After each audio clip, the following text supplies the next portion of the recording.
webinaire organisé par l'INRS. Nous avons comptabilisé plus de 4000 inscriptions, vous êtes nombreux, merci pour votre participation. Lors de votre inscription, vous nous avez fait part de questions sur le sujet de l'analyse des accidents du travail et nous allons nous efforcer au cours de ce webinaire d'y répondre au mieux. Alors certaines de ces questions, elles ont été prises en compte lors de la construction de ce webinaire et nous répondrons à certaines des plus récurrentes à l'issue. Dernière précision avant de commencer, pendant toute la durée de ce webinaire, nous allons utiliser un diaporama. Il sera ensuite mis en ligne et vous pourrez le télécharger. Et vous pourrez aussi revoir cette présentation sur la chaîne YouTube de l'INRS. Alors pour animer ce webinaire, nous sommes deux intervenantes. Pour ma part, je suis Julie Dréano, je suis responsable d'études à l'INRS et interviendra également Anne-Sophie Valado, expert d'assistance conseil à l'INRS. Alors nous travaillons toutes les deux sur l'analyse a priori des risques professionnels ainsi que sur la prévention des accidents du travail. Nous contribuons par nos travaux à développer des démarches, des méthodes et des outils pour favoriser la mise en œuvre de l'évaluation des risques professionnels et l'analyse des accidents du travail dans tous les secteurs d'activité et tout type d'entreprise. Dans ce webinaire, nous allons justement nous intéresser aux accidents du travail. Avant de commencer, rappelons qu'en France, en 2021, pour les 19,5 millions de salariés qui relèvent du régime général de la sécurité sociale, un peu plus de 600 000 accidents du travail avec arrêt ont été reconnus. Et ce sont 645 décès liés aux accidents du travail, donc suite à un accident, qui ont été également reconnus, soit presque 2 décès par jour liés au travail. Il y a donc matière à s'y intéresser de près. Alors pour ce faire, nous allons aborder les 3 points clés suivants. Pourquoi analyser les accidents du travail? Quelles démarches déployer pour leur analyse? Et le lien avec la mise à jour de l'évaluation des risques professionnels. Pour cela, nous nous appuierons tout au long de ce webinaire sur un cas pratique. Alors en préambule, rappelons ce qu'est un accident du travail. Alors selon l'article L411-1 du Code de la sécurité sociale, est considéré comme accident du travail, quelle qu'en soit la cause, l'accident survenu par le fait ou à l'occasion du travail à toute personne salariée ou travaillant à quelque titre ou en quelque lieu que ce soit pour un ou plusieurs employeurs ou chefs d'entreprise. Pour faire plus simple, en pratique, nous pouvons dire qu'un accident du travail, c'est un événement survenant au lieu et au temps du travail qui conduit à des atteintes à la santé physique ou mentale d'un ou plusieurs salariés. Alors pourquoi analyser les accidents du travail? Parce que l'accident du travail, ce n'est pas une fatalité. Il n'est jamais dû au hasard. Les causes d'accident, elles sont toujours multiples et elles sont à rechercher dans les dysfonctionnements de l'entreprise au niveau de tous les éléments qui la constituent. L'organisation, le technique, les relations sociales, etc. S'il n'est pas analysé, le risque augmente de voir se produire un nouvel accident aux conséquences potentiellement bien plus graves. L'accident du travail, il peut être prévenu par la mise en œuvre d'actions adaptées qui vont être issues en fait des enseignements tirés de l'analyse d'accidents antérieurs et de l'évaluation des risques professionnels. Analyser les accidents du travail, c'est donc une occasion d'améliorer le fonctionnement de l'entreprise par la compréhension de ces dysfonctionnements et une meilleure connaissance du travail réel. Attention, je vous rappelle qu'analyser un accident du travail, ce n'est pas définir des responsabilités ou rechercher des coupables.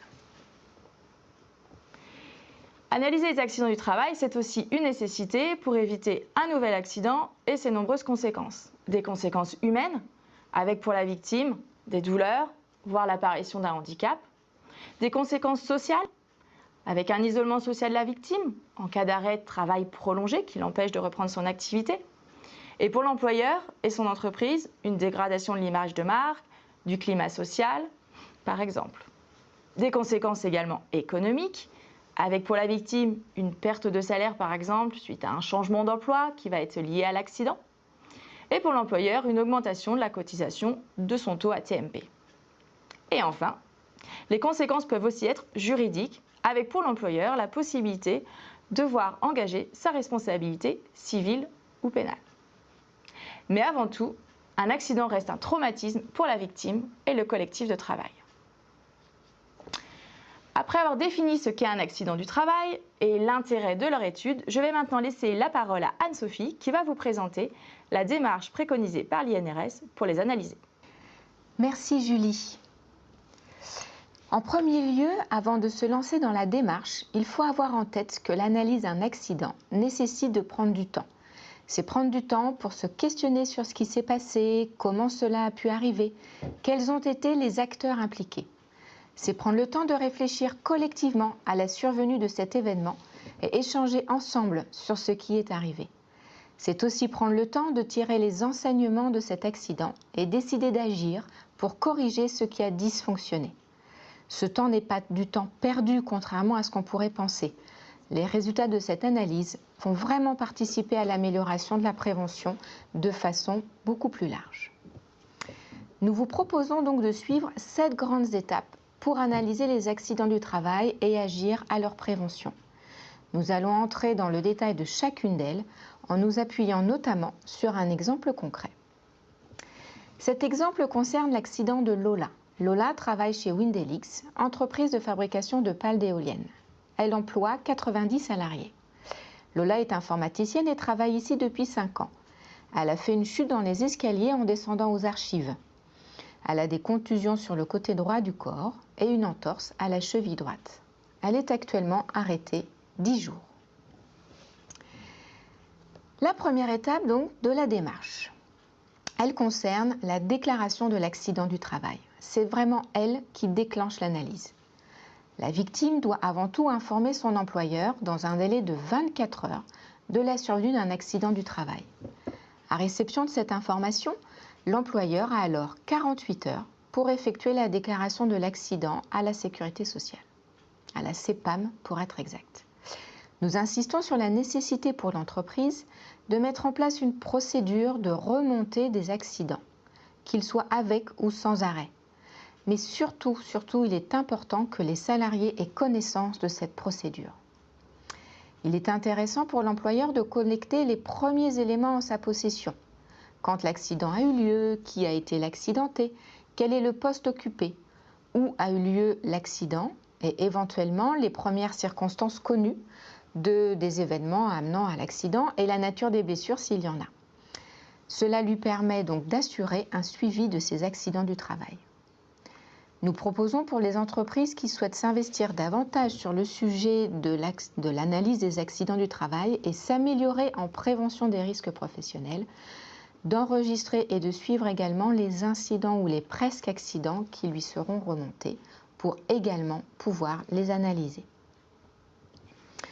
Si nous regardons l'analyse de l'accident de Lola, à la suite de cette chute, celle-ci appelle les secours. Une collègue l'entend, la trouve dans les escaliers et appelle donc les secours. Thierry, son responsable hiérarchique, est ensuite contacté.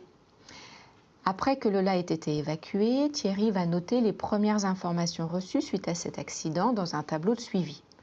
Il en informe la DRH pour qu'elle effectue la déclaration à la CPAM et le préventeur de l'entreprise pour qu'il coordonne l'analyse de cet accident. J'attire votre attention sur le fait que la priorité reste le secours à la victime et pas le traitement administratif associé à l'accident. La deuxième étape constitue donc la création d'un groupe de travail, groupe d'analyse. À la suite de la déclaration et de l'enregistrement de l'accident du travail, le groupe va être créé. Sa création arrive le plus tôt possible suite à l'accident et le groupe a pour mission de collecter les informations relatives à l'accident, d'en identifier les causes et de proposer des actions correctives. Il n'y a pas de règle pour la constitution de ce groupe, le nombre de personnes le composant, la fonction des personnes impliquées. Tout dépendra de la structure de l'entreprise. Est-ce que c'est une petite ou une grosse structure ? Est-ce que c'est une association ou est-ce que c'est une entreprise multinationale ? Est-ce que c'est un groupe éventuellement également multisite ? Tout dépendra de l'entreprise. C'est à elle de choisir la constitution de ce groupe et sa composition. La nature de l'accident et les dommages occasionnés sont également à prendre en compte. Nous vous recommandons cependant de constituer le groupe avec 2 personnes à minima, un représentant de l'employeur et un représentant du personnel. Ce groupe peut être complété par la personne en charge des ressources humaines, une personne ayant une bonne connaissance de l'activité de la victime, une personne du service de la maintenance ou de la production. Il ne faut pas hésiter à faire appel à différentes compétences pour obtenir une vue globale du fonctionnement de l'entreprise et du travail réel des opérateurs. L'essentiel est que l'analyse de l'accident ne soit pas réalisée par une seule personne. Dans le cas de l'accident de Lola, l'entreprise Windelix fait le choix de constituer un groupe avec un préventeur qui est l'animateur de ce groupe, la DRH, le responsable hiérarchique N+2 de Lola et un représentant élu des salariés au CSE. Lola et Thierry sont hiérarchiques, ne sont pas membres du groupe, afin que l'analyse ne soit pas biaisée. Ils seront interviewés chacun par le groupe pour recueillir des informations. Une information complémentaire, on attendra le retour de Lola avant de pouvoir l'interroger sur les circonstances de son accident. Le groupe ainsi constitué va avoir pour mission première de collecter les informations relatives à cet accident. Il peut débuter ses recherches sur ce qui s'est passé en investiguant 3 grands thèmes principaux. Le premier concerne l'organisation du travail. Le groupe regarde alors la préparation de la tâche demandée, l'organisation de l'activité, s'il y avait de la coactivité en cours au moment de l'événement. Sur le sujet de la victime, il va rechercher quelle est son ancienneté, sa formation ou son expérience. Sur le sujet donc de la tâche demandée et de ce qui a été réalisé au moment de l'accident, il va donc regarder la réalité du travail. Puis il se rend sur les lieux de l'accident pour effectuer des observations sur l'environnement, éventuellement prendre des mesures, regarder l'éclairage, le rangement du lieu.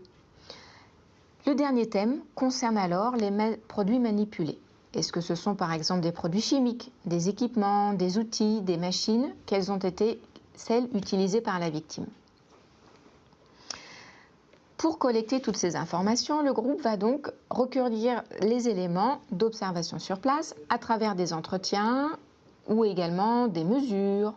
Il va donc consulter des documents qui lui semblent pertinents, procédures, consignes données, et effectuer des éléments de mesure de leur environnement, de concentration de polluants ou dimension des zones de circulation. Tout ce qui va lui paraître vraiment pertinent lié à l'accident. Une reconstitution peut également être intéressante à mener. Nous vous conseillons de récolter les éléments le plus tôt possible pour limiter les pertes, les interprétations ou la déformation des informations collectées. Dans le cas de l'accident de Lola, les membres du groupe se sont organisés en binôme pour recueillir les premiers éléments. Ils ont décidé de s'appuyer sur le support d'aide au recueil des informations suite à un accident du travail, disponible en annexe de la brochure ED 6481, Analyser les accidents du travail et agir pour leur prévention. Ils se sont alors rendus dans l'escalier en question. Ils ont observé qu'un éclairage était défectueux. Ils ont alors demandé à lire le rapport des vérifications périodiques des installations électriques. Ils ont également constaté qu'il y avait une seule main courante sur un seul côté donc de l'escalier. En questionnant les collègues, ils ont appris que Lola ne distribuait jamais les tickets restaurants. Elle rendait un service à un collègue en le faisant. Les tickets restaurants sont actuellement rangés dans un coffre-fort à code au sous-sol. Ils ont appris par ailleurs que 2 autres personnes ont failli tomber dans ce même escalier au cours des 3 derniers mois. À la suite de la collecte des informations liées à cet accident, le groupe va alors se réunir pour les trier et identifier les faits. Nous rappelons qu'un fait est une information, un état, une action exprimée de façon concise. Il est observable ou vérifiable, quantifiable ou qualifiable.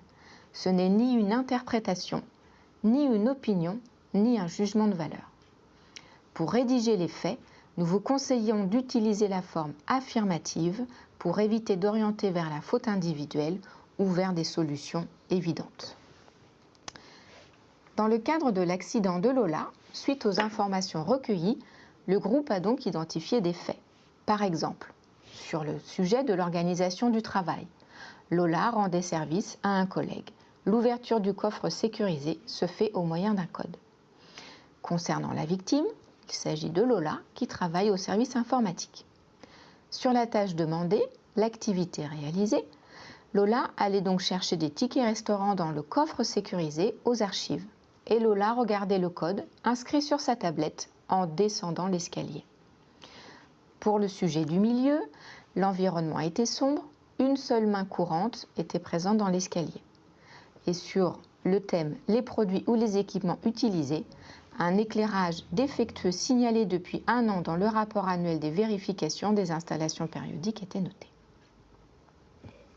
Je vais maintenant passer la parole à Julie qui va nous expliquer comment déterminer les causes de l'accident du travail. L'ensemble des faits relatifs à l'accident ayant été identifiés, il convient maintenant de déterminer les causes. Il s'agit là de la 4e étape de notre démarche d'analyse. Alors pour cela, il existe différentes techniques.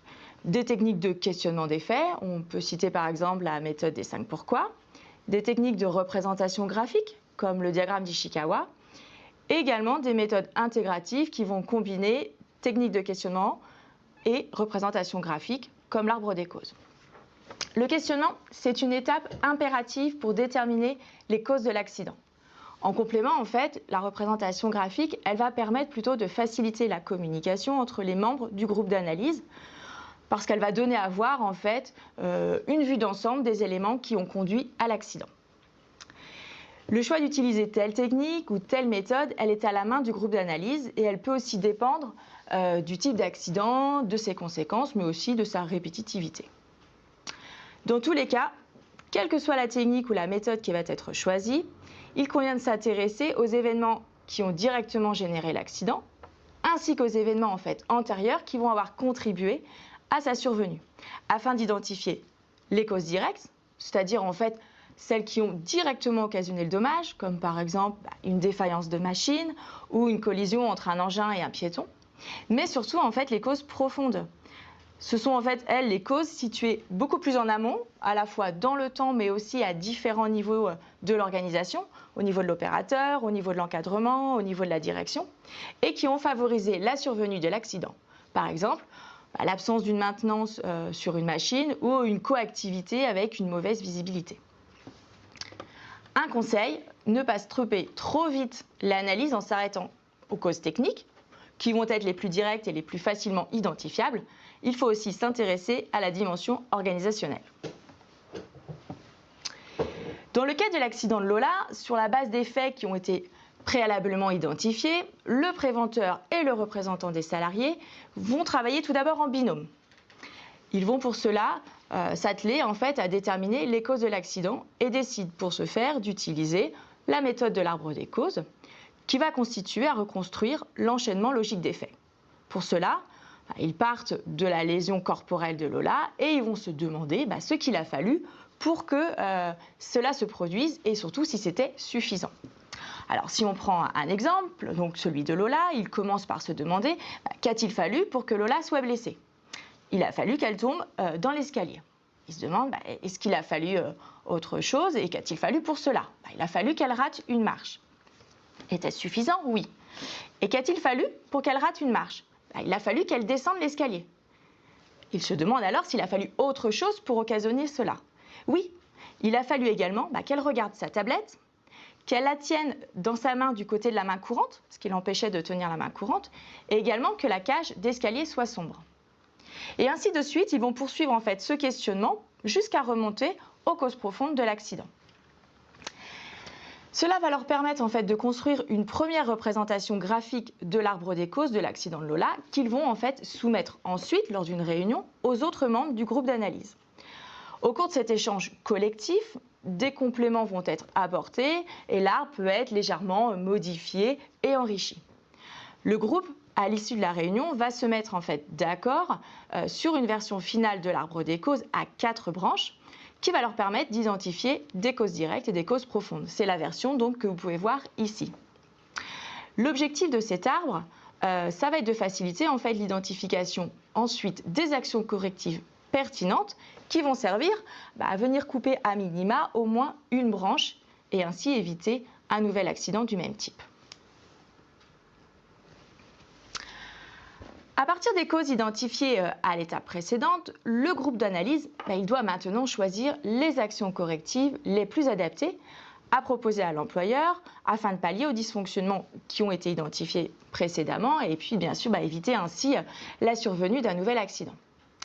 Alors pour juger de la pertinence des actions correctives envisagées, le groupe et l'employeur ils peuvent se poser certaines questions. Par exemple, premièrement, l'action, est-ce qu'elle est stable dans le temps? C'est-à-dire que ces effets ils ne doivent pas disparaître, mais surtout être pérennes. Ensuite, est-ce qu'elle est facilement intégrable dans le travail quotidien? En effet, l'action elle ne doit pas entraîner de contraintes supplémentaires, qui soient réelles ou même seulement perçues, pour l'opérateur. Il faut aussi se demander si elle n'entraîne pas le déplacement du risque, voire même l'apparition d'un nouveau risque. Puis, quelle est la portée de cette action? C'est d'autant plus intéressant si sa portée est grande.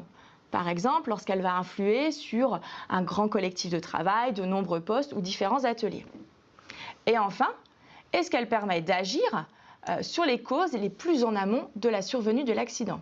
Comme on l'a vu précédemment, c'est sur les causes profondes qu'il faut agir, c'est-à-dire sur celles qui potentiellement pourraient être à l'origine de nouveaux accidents parce que causes racines communes à différentes situations de travail. Les actions, elles sont ensuite à formaliser sous la forme d'un plan d'action afin d'en assurer la traçabilité et le suivi. Je vous rappelle que le choix final des actions correctives est de la responsabilité de l'employeur. Alors, dans le cas de l'accident de Lola, le groupe d'analyse, il échange sur les actions correctives à proposer à l'employeur, en s'attachant à choisir des actions qui vont porter sur les causes directes identifiées, mais bien sûr aussi sur les causes profondes. Il va se poser les différentes questions vues précédemment pour apprécier leur pertinence. Un plan d'action comprenant 4 actions correctives est formalisé et il va mentionner pour chacune le responsable de mise en œuvre de l'action, l'échéance et le coût prévisionnel. Le plan d'action, construit par le groupe, il est ensuite proposé à l'employeur qui va s'assurer de la faisabilité en termes de moyens financiers, techniques et organisationnels. Une fois validé, ce plan d'action il est transmis aux responsables de mise en œuvre concernés. Dans le cas de l'accident de Lola, par exemple, parmi ces actions figure notamment la réparation de l'éclairage défaillant, qui va se faire sous la responsabilité du service maintenance. Mais également la réorganisation du suivi des vérifications périodiques, puisqu'on a pu voir que malgré un problème dans le rapport, il n'avait pas été pris en compte. Et cette action sera menée à la fois par le préventeur et le responsable du service maintenance. Le plan d'action corrective ayant été validé, transmis au responsable pour mise en œuvre, c'est maintenant le moment de réaliser un retour d'expérience et de communiquer sur l'accident. Cette étape, elle est indispensable. Le retour d'expérience, il doit se faire bien sûr au minima auprès de la victime de l'accident et de son collectif de travail. Il va avoir pour objectif d'informer sur les causes identifiées de l'accident, mais aussi sur les actions correctives qui vont être mises en œuvre. Alors dans le cas où certaines causes identifiées de l'accident peuvent être observées par exemple dans d'autres situations de travail de l'entreprise, on va alors communiquer sur cet accident auprès des salariés concernés. En complément, une communication peut être faite au moyen de flash info sur l'accident, de causeries sécurité ou par exemple aussi de campagnes d'affichage. Je rappelle également que le CSE ou la C2SCT sont également informés lors de la réunion suivante des conclusions de l'analyse de l'accident et du plan d'action validé. Le retour d'expérience et la communication sont vraiment essentiels pour favoriser le partage d'une vision commune des circonstances de l'accident et des risques associés. Ça va permettre d'éviter l'interprétation et la recherche de responsabilité. Un des bénéfices, c'est également de faciliter l'acceptation et l'appropriation des actions correctives qui vont être mises en œuvre par les salariés concernés par ces actions. Dans le cas de l'accident de Lola, les responsables hiérarchiques des services informatiques et comptables, accompagnés du préventeur, ils vont faire un retour sur l'analyse de l'accident lors de leur réunion mensuelle, par exemple, de service suivante. Ils vont présenter les conclusions de l'analyse et les actions correctives qui vont être mises en œuvre. En parallèle, le préventeur, lui, prépare une campagne d'affichage sur les chutes dans les escaliers en utilisant les nouvelles affiches qui sont disponibles sur le site de l'INRS. Et il prévoit en tout cas de disposer ces affiches à l'entrée de chaque cage d'escalier du bâtiment. Dernière étape de la démarche d'analyse d'un accident du travail, le suivi et l'évaluation des actions correctives. C'est à l'employeur de s'en assurer. Pour cela, il s'appuie sur l'encadrement et sur les compétences à sa disposition en y associant les instances représentatives du personnel. Alors, le suivi des actions est à réaliser suivant une périodicité qui va être à définir en amont, mensuelle, semestrielle, trimestrielle, voire annuelle. Ça va consister en fait à vérifier que les actions correctives, elles sont mises en œuvre selon les échéances planifiées, au besoin à réajuster les délais, et puis globalement à suivre la réalisation des actions au moyen d'indicateurs. Alors des indicateurs simples tels que par exemple le nombre d'actions correctives mises en œuvre par rapport au nombre attendu, ou encore le nombre d'échéances tenues versus le nombre attendu d'échéances tenues. Une fois les actions correctives mises en œuvre, il convient également de les évaluer, c'est-à-dire en fait de vérifier leur impact. Il faut en effet s'assurer qu'elles ne vont pas générer de nouveaux risques qui n'auraient pas été identifiés par exemple au moment de leur choix. Ou encore analyser les écarts éventuels entre le résultat attendu au moment du choix et la situation qu'on observe sur le terrain. Cette évaluation, elle est réalisée elle aussi selon un délai à définir en amont qui pourra être propre aussi à chaque action. Alors pour évaluer les actions, il est par exemple possible de s'appuyer sur les remontées du terrain suite à leur mise en œuvre, notamment en ce qui concerne leur stabilité, mais aussi leur intégration par les salariés, qu'est-ce qu'ils en disent, ou alors les nouveaux risques qu'elles peuvent engendrer. Mais également sur l'évolution du nombre de nouveaux événements. Est-ce que suite à leur mise en œuvre, des presque accidents ont été remontés ou des incidents, ou au contraire, est-ce qu'on a vu leur nombre décroître ? Dans le cas de l'accident de Lola, c'est le préventeur qui est chargé par l'employeur du suivi et de l'évaluation des actions correctives. Alors il suit trimestriellement l'avancée du déploiement des actions correctives en faisant un point, donc tous les 3 mois, avec chaque responsable de mise en œuvre. Alors après un échange avec la DRH, il décide de repousser à décembre 2023 au lieu de septembre 2023 en accord avec l'employeur l'échéance de l'action dématérialiser les tickets restaurants. Parce qu'un appel d'offres doit être lancé et finalement, cela ne pourra pas être fait d'ici septembre. Il met donc ensuite à jour le plan d'action avec ces éléments. Par ailleurs, il prévoit ensuite d'évaluer les actions 3 mois après leur mise en œuvre afin de s'assurer qu'elles sont bien effectives et qu'elles sont bien pertinentes. Pour cela, en fait, il ira interroger les salariés avec un représentant du personnel. Ici se termine la démarche d'analyse de l'accident de Lola. Nous venons de détailler les étapes pour analyser un accident du travail et ainsi agir pour corriger ce qui a été à son origine, afin qu'il ne se reproduise pas ou qu'un accident similaire ne se reproduise. Mais comment faire le lien, me direz-vous, entre l'analyse a posteriori d'un accident qui vient de se produire et l'évaluation des risques professionnels qui, elle, se fait a priori? Nous encourageons les entreprises, suite à tout accident du travail, mais également suite à la remontée d'incidents ou de presque accidents, de se replonger dans leur évaluation des risques professionnels, leur document unique d'évaluation des risques professionnels et leur plan d'action de prévention. Donc, le document unique, sa consultation et l'évaluation des risques va permettre de vérifier que les causes à l'origine de l'accident du travail avaient été identifiées ou pas, comme pouvant être à l'origine de risques professionnels. C'est-à-dire, si les causes de l'accident du travail avaient été identifiées lors de l'évaluation des risques professionnels, il faut donc se demander comment l'accident a-t-il pu survenir malgré tout. Il s'agit alors de rechercher ce qui fait défaut dans l'organisation prévue pour que l'accident se soit produit. L'entreprise doit réévaluer les risques et regarder la pertinence des actions de prévention qui avaient été choisies.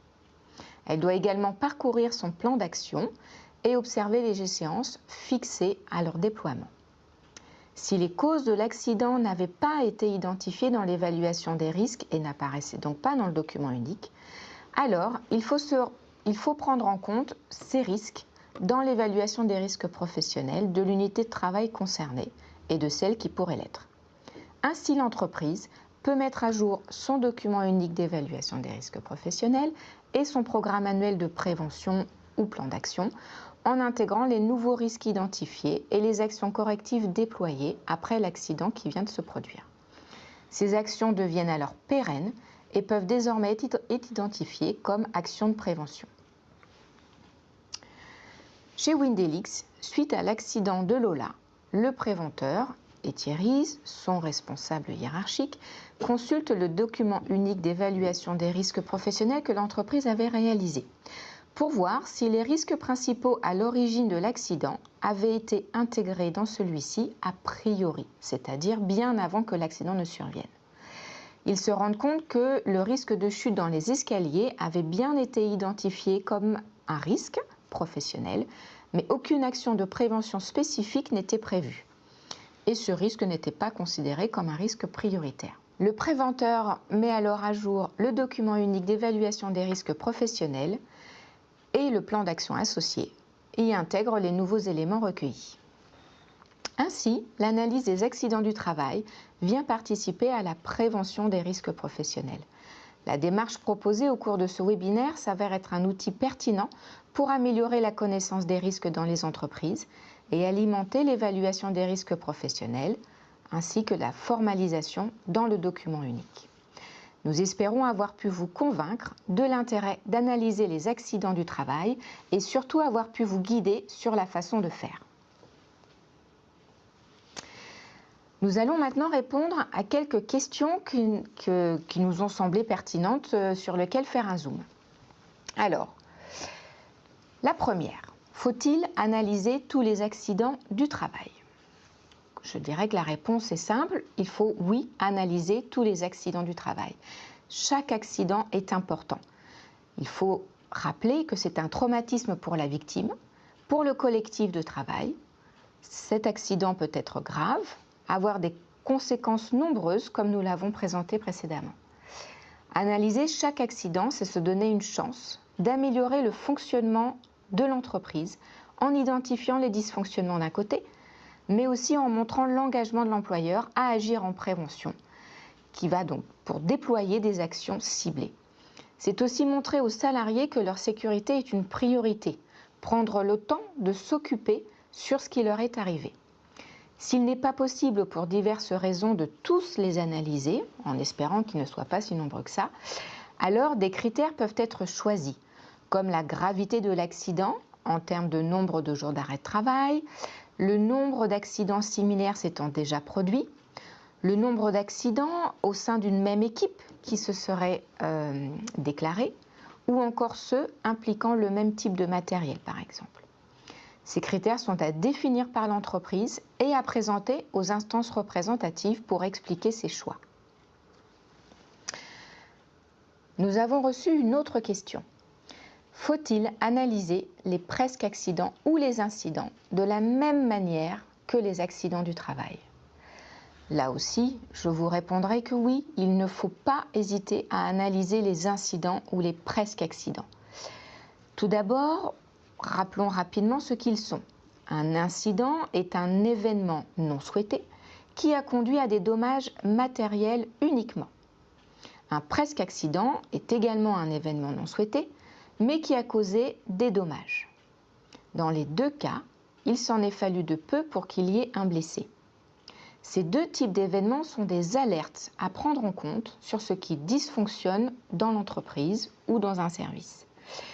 Ils doivent venir donc alimenter les réflexions sur ce qui est à changer pour là aussi améliorer la prévention dans l'entreprise.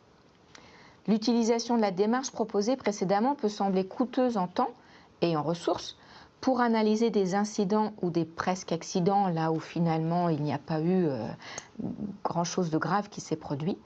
Mais s'il faut vraiment penser aux gains que cela peut représenter en matière de prévention des risques professionnels. Nous avons également reçu une question assez récurrente sur le traitement des accidents bénins. Alors, pour que tout le monde sache ce qu'est un accident bénin, je rappelle que tous les accidents survenus dans le cadre du travail ne donnent pas nécessairement lieu à des soins médicaux ou à un arrêt de travail. Ces accidents, a priori sans gravité, sont qualifiés de bénins. Ils peuvent être d'ordre physique ou psychologique, n'entraînant ni arrêt de travail, ni soins médicaux, ni prise en charge par des organismes de sécurité sociale. Mais il est important pour le salarié de les déclarer à son employeur pour le cas où son état de santé se détériorerait. Et pour l'employeur, il est important d'être informé de cet accident pour pouvoir le consigner dans un registre prévu à cet effet, ce fameux registre des accidents bénins. Ce registre permet aux salariés de conserver leurs droits en cas d'aggravation de leur état de santé après l'accident. Pour mettre en place un registre des accidents bénins, l'employeur doit préalablement en avoir avisé le CSE lorsqu'il existe et répondre à 3 conditions qui sont prévues par le Code de la Sécurité sociale, que je ne vais pas vous détailler ici, que vous pourrez trouver en détail sur notre site internet. Ce registre présente l'avantage d'informer l'employeur des risques professionnels, donc qu'il est nécessaire de traiter avant qu'un accident plus grave ne survienne. Cependant, si l'état de santé du salarié s'aggravait suite à cet accident bénin, alors l'employeur doit bien penser à déclarer l'accident du travail à la caisse primaire d'assurance maladie. Je vais maintenant poser d'autres questions que Julie va traiter. La première, je vais lui passer la parole, c'est Julie, comment traiter les risques psychosociaux lors de l'analyse d'un accident du travail? Merci Anne-Sophie. Alors rappelons tout d'abord que les risques psychosociaux, ce sont des risques comme les autres et qu'à ce titre, ils doivent être systématiquement pris en compte lors d'une analyse. De plus, des liens entre risques psychosociaux et accidents du travail ont été mis en évidence. On sait par exemple que certaines contraintes de travail, comme la pression temporelle, vont jouer un rôle dans la survenue d'un accident du travail. Aussi, il va être nécessaire, lors d'une analyse d'accident, d'investiguer la dimension psychosociale lorsque l'on déroule l'analyse. Pour cela, lors de l'étape par exemple d'identification des faits, le groupe d'analyse va par exemple s'interroger sur les caractéristiques suivantes de l'activité. Les contraintes de rythme.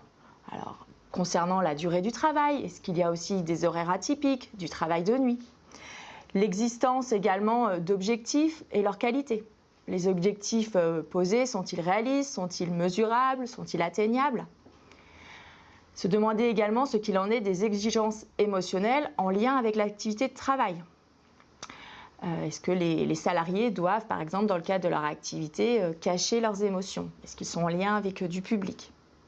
Qu'en est-il également de l'autonomie, des marges de manœuvre? Et qu'en est-il aussi des rapports sociaux au travail? Existe-t-il du soutien social au sein de la structure? Quelles sont les relations avec la hiérarchie, par exemple? Tous ces éléments recueillis, associés en fait aux autres dimensions de l'activité, vont contribuer à la détermination des causes de l'accident. Il est donc important de les prendre en compte. Une autre question qui nous a été également posée est quelles sont en fait les techniques ou les méthodes à utiliser pour analyser les accidents du travail. Comme ça a été indiqué précédemment, il y a en fait différentes techniques ou différentes méthodes qui peuvent être utilisées pour analyser un accident du travail. Elles ont chacune leur spécificité. Je propose ici d'en détailler très rapidement 3 qui sont couramment utilisées par les préventeurs. Tout d'abord, la technique des 5 pourquoi ou encore 5 why. Dans cette technique, en fait, on va partir du dommage et on va se demander pourquoi, ou plutôt comment cela est arrivé. Puis on répète ce questionnement 5 fois minimum sur les réponses que l'on a obtenues. Par le biais de ce questionnement, le groupe d'analyse, en fait, il peut remonter et reconstruire la séquence accidentelle et ainsi identifier les causes à l'origine de l'accident analysé. Cette technique, elle permet principalement d'identifier des causes directes d'un accident. Une autre technique, le diagramme d'Ishikawa, aussi connu par les préventeurs sous le nom d'arête de poisson. Il s'agit ici de classer en fait, suivant des catégories, les causes d'un accident qui vont avoir été préalablement identifiées. Alors, la technique initiale, elle propose 5 catégories. milieu, moyens matériels, méthode, manière et main-d'œuvre. Mais rien n'empêche effectivement au groupe d'analyse de proposer d'autres catégories qui vont venir enrichir le classement. On peut par exemple citer mesure, management, moyens financiers. Et les causes donc vont être dans cette technique organisées graphiquement par catégorie d'appartenance. Enfin, troisième technique ou méthode, celle de l'arbre des causes. Bien connue des préventeurs, c'est une méthode qui intègre à la fois une technique de questionnement et une représentation graphique.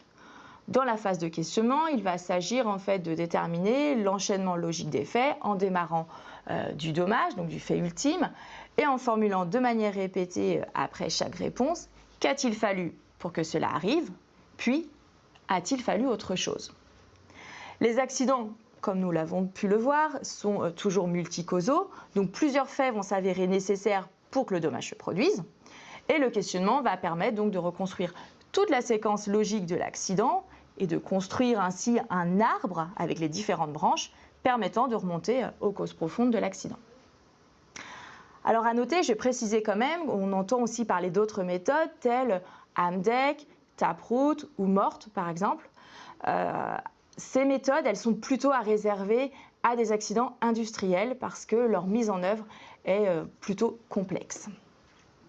Alors pour résumer, en fait, chaque technique ou chaque méthode, elle a ses avantages et ses limites. Et l'entreprise, eh bien, elle va choisir en fonction de la maîtrise qu'elle a de ces différentes techniques. Celle qui lui paraît la plus facile ou la plus appropriée à mettre en œuvre et à utiliser.